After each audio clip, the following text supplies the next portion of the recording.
Hey guys, welcome to another episode of the Rocket Chiro podcast, the business and marketing podcast for chiropractors. My name's Jerry. I'm your host. I'm a former chiropractor. I help chiropractors now with websites and local search. I help new chiropractors get started, stuck chiropractors get unstuck, and I host this little podcast. Today, we are going to talk about your website, and I'm going to tell you why your website is important regardless of whether you ever get a single patient from search.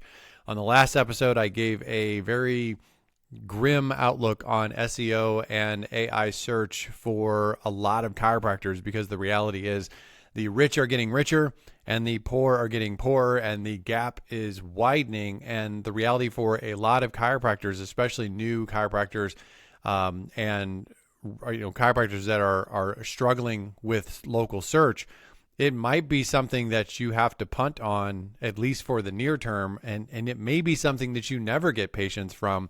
That doesn't mean you can't get new patients, and it also doesn't mean that your website is pointless, because your website is not only there for Google, it's also there for human beings, and we're going to talk about that on this episode. Now, before I get too far into that, I do want to say, if you want to go beyond the podcast with some additional help and get access to me, check out my Next Step program. It's just a great place for chiropractors that are getting started or chiropractors that are feeling stuck. There's some just really good foundational information about business and marketing to help you get your practice heading in the right direction.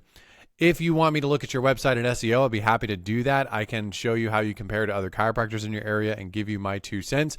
You don't have to work with me, and there's no obligation with those website and SEO assessments. I'll be happy to do that for you and just give you my advice. If we can work together, great. If we can't, that's also perfectly fine. You can request one of those at rocketchiro.com.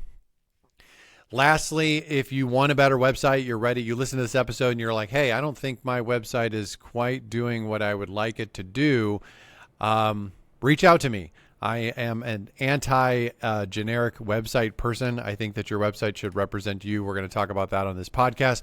But if you're sort of just sick and tired of the templates that are out there and the generic junk that is offered to chiropractors, reach out to me. I'd be happy to help you with that as well. All that can be found at rocketchiro.com. So, like I said before, I gave a grim outlook on SEO and GEO, and I genuinely believe that. And I hate saying it from someone like I make money from people saying, hey, I want you to help me with SEO, or I want you to help me with AI. So I make money from that. So I'm not trying to discourage everyone from investing in that. But I do think it's important that you understand, if you're in a good situation, that money's worth spending. Because if you're in a situation where you could spend thousands and thousands and thousands of dollars on it, but you're not likely to get anything from it, it's probably better to spend that money somewhere else. Now, if you've ever done a practice or a website assessment, practice assessment, I've called them different things over the years, but the website and SEO review that I talked about just a few seconds ago, if you've ever done that, I usually start those videos off by saying that the two questions I'm trying to answer is this chiropractor being found? And we're specifically talking about search. And then secondly, what do people see when they find the chiropractor? Now, the reason those two things are important is because of this. Is if you're the most amazing chiropractor in the world, but nobody knows you exist, that's a problem. Secondly, if you're the most found chiropractor in the world, like everybody knows your name, everybody knows who you are, but nobody would go to you for whatever reason. Now, which seems unlikely, obviously, but if you're popular because you murdered someone, that would obviously be a kind of a simple, hopefully not a real world example, but you know what I'm saying? Like, just because everybody knows who you are, that doesn't mean they're going to take out their wallets, schedule an appointment, and trust you with their health. So in a perfect world, you have people that know who you are and you're being found. And when your people, and that's important, your people, the right people that are a good fit for your practice, they're in your wheelhouse, people that you can offer the most value to, when those people find you, your marketing should be giving them an internal sigh of relief that tells them like, oh, thank God I found the right place. Here's the thing about that last part, the conversion element of being a chiropractor, somebody seeing who you are and then saying, oh, I found my chiropractor. That matters no matter what happens in SEO and AI search. It just does. Because there's a lot of ways to be found that go beyond Google. And if you're in a situation like I talked about in the last episode where you're not likely to get a lot from SEO, but you're sitting around waiting for Google to like really kick in, that's foolish, because there's networking, there's referrals, like internal referrals. There are community events that you can do. There's online advertising. There's, like Google ads, there's social media advertising, there's social media in general, like organic. Like there's so many ways that you can get patients, even TV, radio. Like I have clients that still do some of this stuff, even though it might seem old school. There's print advertising that you can still do. It's not crazy to think that you could have a very successful practice and not get any patients from Google.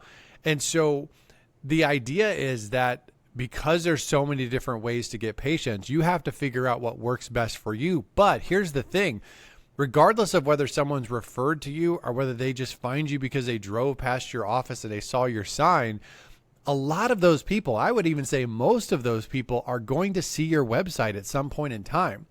And that's why that's important, regardless of what happens with SEO. And the thing you should do, like a really good website, besides SEO, we'll set that aside and we're not going to, ideally, yes, you have the fundamentals and the SEO stuff set up right on the website.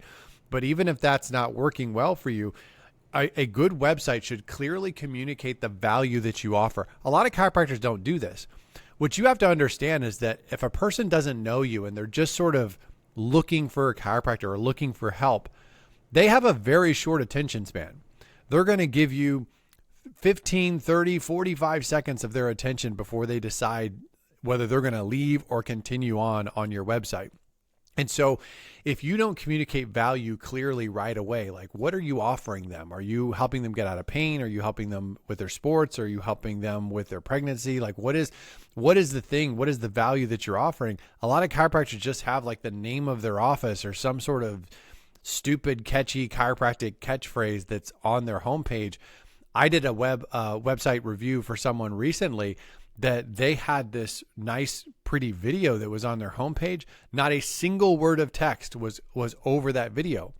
And so the hero section, the top section of the homepage of the website, that hero section had absolutely zero value it was offering. It was just a pretty video. That's an absolute total waste of space. And it's a really good way to lose people on your actual site. So the first thing your website should be doing is communicating what value you offer, and it should be doing it in a very quick manner, like right away on the homepage. What's the value that you offer? Next is you should be indicating who you help. Now, this is not something necessarily, you could say it in words, but sometimes you say it in design. A chiropractor that they help women and kids, that website shouldn't look the same as a chiropractor who focuses on athletes. Like there should be a feel to the website that sort of communicates not only the words, but the feel of the website, the layout of the website, the design of the website should communicate that it's for a particular type of person.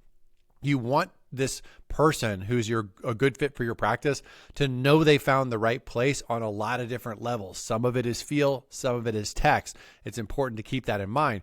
If your website's just sort of generic and looks like every other chiropractor in your town, then you're pretty much just every other chiropractor in your town.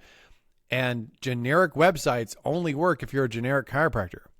Now, if you're a generic chiropractor, then ignore everything I'm saying and just do generic stuff and be the cheapest person in town, because that's pretty much all you have to lean on. If you're generic and there's no real reason anyone would choose you over anybody else, then the reality is the only reason you're going to get patients in most cases is because you're cheap and you're close.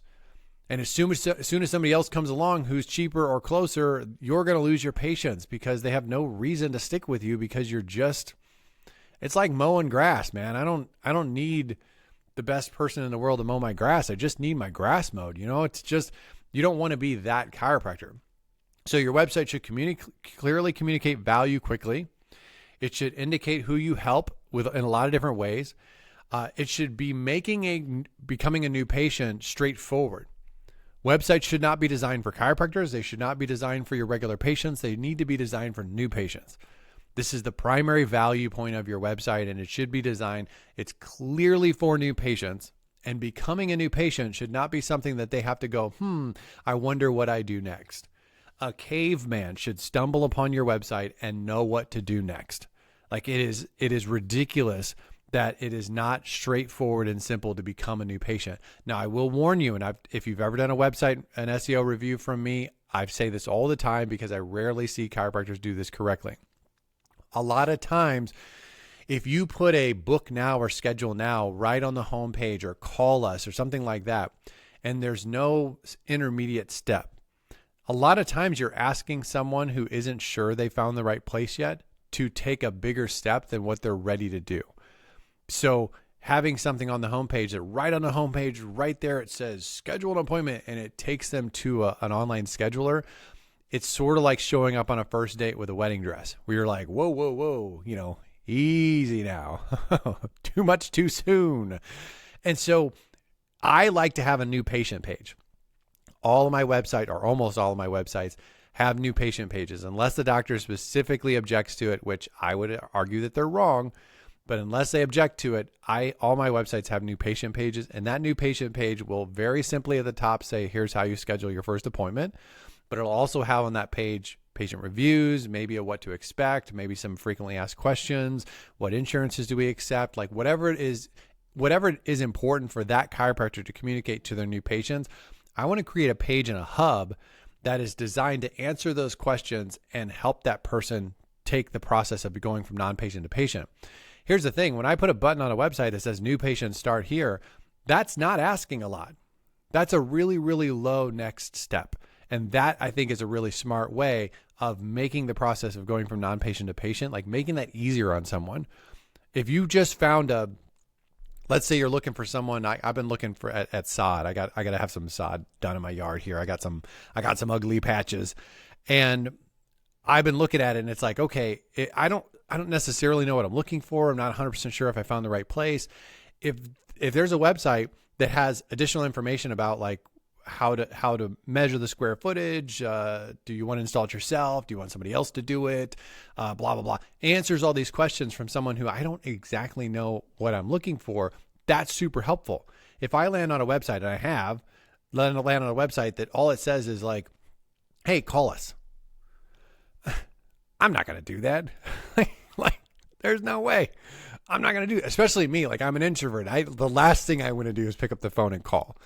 And so I found a website that had a bunch of questions and answers, and they had a way that I could contact them that wasn't calling on the phone. And they responded to me really quickly. And guess what? I'm going to buy sod from them because they made it easy and they answered the questions and they helped me know that I found the right place because of the information that was on their website.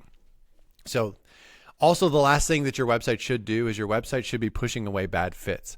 And some people are uncomfortable with this conversation because they think anyone with a spine is a good fit for their practice. And if you think that, you would fall in the category of generic chiropractor. And therefore, I would just say your website's generic, your marketing's generic, all your stuff is generic.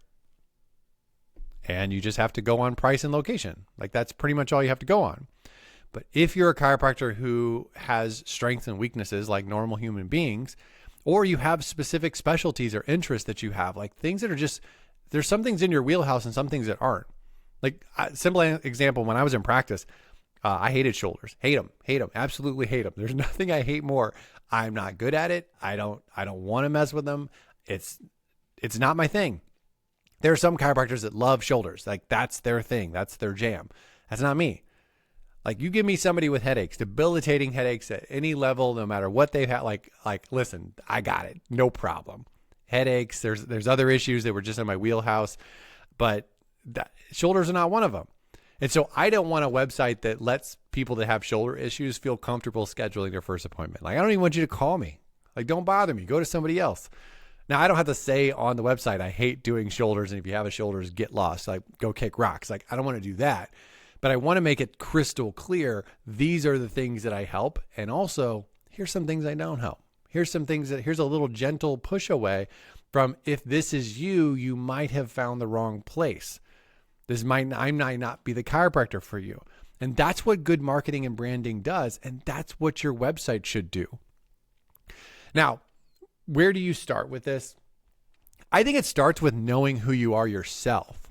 And a lot of chiropractors have never sat down and thought about it. So I would encourage you to do that. If you've never done it or you want help doing it, I have a section in Next Step that's called Know Your Purpose. It sort of does that, where it just sort of walks you through some questions and say, hey, ask this question, think about this. And it challenges you to create a value statement, which is sort of like what value do I offer and how do I say that in a way that patients understand? I don't tell you what to say, and I don't even tell you what to think. I do give you questions that make you think about stuff that you probably haven't. So if you're struggling with that, you're not really sure who you are or what value you offer, that might be a good resource and something worth checking out.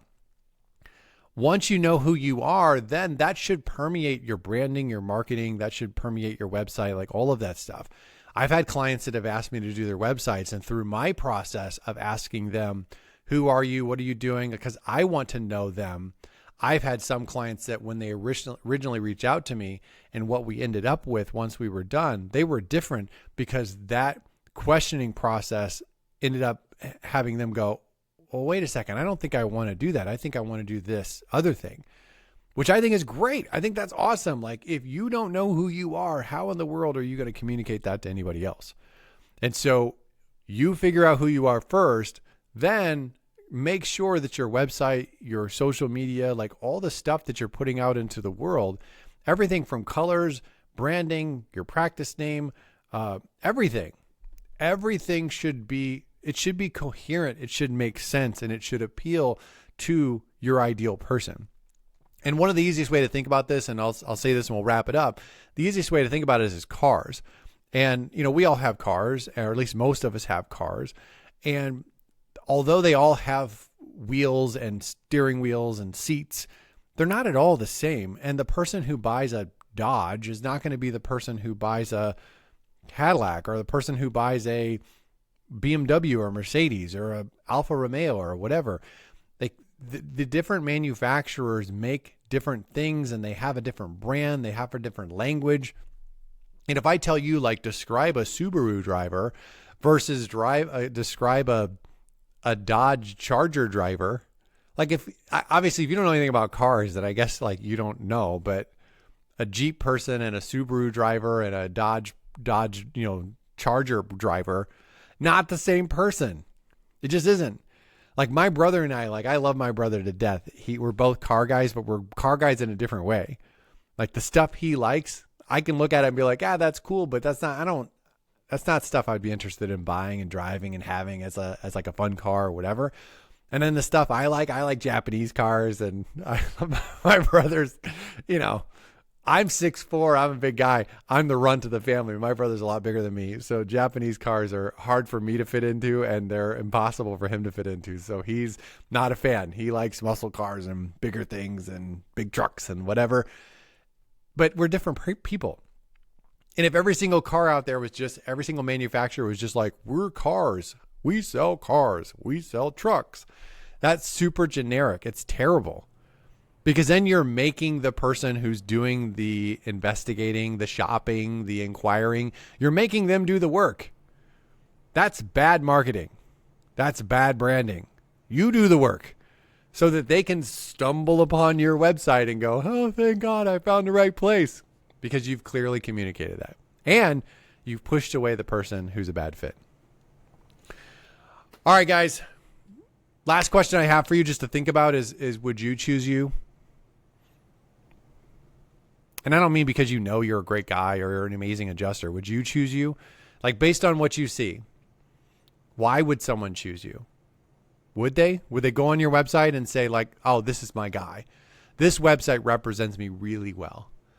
I have a new client, and I'm not putting him on blast. I don't even think he listens to my podcast, but I have a new client that he had me redo his website, and it was so egregiously bad, because it was a company, like multiple companies had helped him. There was a company that was hosting and kind of doing the website service. And then there was an SEO company that was helping him with some stuff. Like, I'm assuming that none of these people actually talked to the doctor. And he was busy. He's busy being a chiropractor. He cares about being a chiropractor. He cares about his patients. He doesn't care about the website. He doesn't care about the marketing as much. He just wants it to be there, and he wants it to work. So he was a little more hands off than he should have been. But the reality is, like, this website had so many things on it that were not even accurate. It was accurate for chiropractic in general. It wasn't accurate for him. And I was just thinking, like, why would anyone, like, if somebody finds this person and chooses them and they're happy with their experience, it's kind of an accident.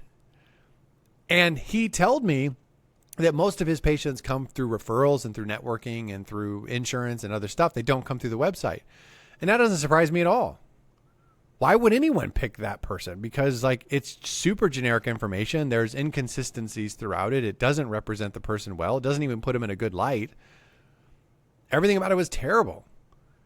And so just give an honest look at your stuff and saying, hey, if I didn't know me, like let's assume you don't know me, and all that you can acquire, all the information you can get about you and whether someone should choose you or not is on your social media page, on your Google business profile, on your website, and look at that stuff and just be honest with yourself. Would you choose you? Is it realistic to expect somebody else to choose you over a different chiropractor? Maybe look at some of the other chiropractors in your area. What do their websites look like? What do their Google business profile look like? Would you choose you? Because for a lot of chiropractors, the answer is no, because you haven't done a good job with any of this stuff. And so I just want to encourage you guys to, if you're a little bit down listening to my last podcast about like SEO and be like, oh man, we missed the boat. We can't, there's still lots of ways to get new patients, but things like this, like your website, even the Google business profile, even if you don't get patients from local search, it matters to have reviews and it matters to fill that out and have it represent you well. How you're presenting yourself online and communicating like what value you offer, that it does matter. And it matters whether you ever get patients from search or not. All right, guys, that's it. I'm going to wrap this up. Thank you for listening. Thank you for subscribing. If you do me a favor, share this with another chiropractor that's not, maybe share it on your social or send it to a friend. Say, hey, I listened to this, thought this was valuable. If you want me to look at your website and SEO or you want to work together, you can reach out to me through Rocket Chiro. If you want to leave a review for the podcast, you can do it in Apple Podcasts or you can do it on Google. The link to our Google business profile is in the footer of rocketchiro.com. Talk to you guys later. See ya.